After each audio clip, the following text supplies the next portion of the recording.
Comme diacre responsable de la diaconie du Var, je suis témoin chaque jour de paroles d'espérance qui m'émerveillent.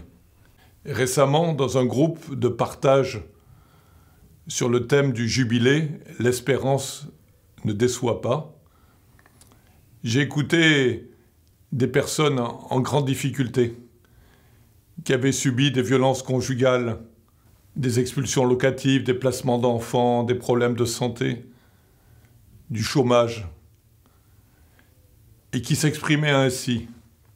L'une d'entre elles disait « Pour moi, l'espérance, c'est quand on a traversé une grande détresse et qu'on est resté vivant. » Une autre, Alicia, disait « Moi, l'espérance, c'est quand on n'aura plus d'ennemis.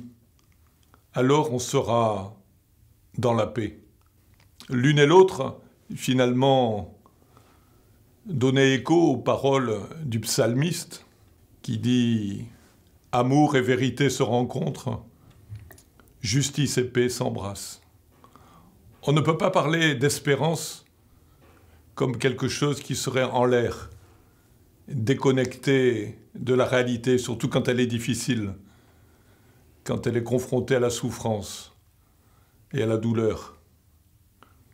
L'espérance ne peut s'exprimer que si elle est accompagnée de l'amour, de la vérité, de la justice et de la paix. Devenir artisan de paix, c'est consentir chaque jour par des gestes simples, quotidiens, à préparer la paix pour rechercher la paix.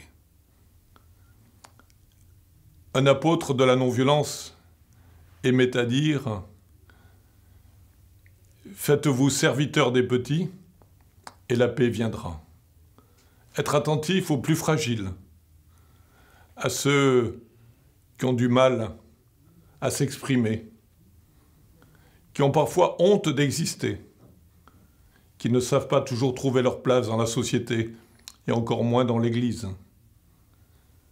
Être attentif à leur détresse et cheminer avec eux comme des pèlerins d'espérance, c'est devenir artisan de paix au quotidien. Artisan, c'est être attentif à des choses concrètes, toutes simples.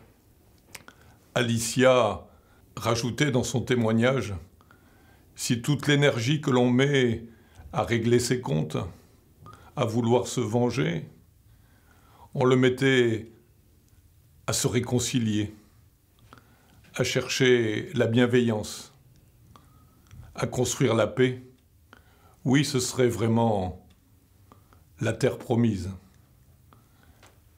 L'espérance, c'est un chemin. L'espérance est un chemin que l'on fait à plusieurs, que l'on fait ensemble.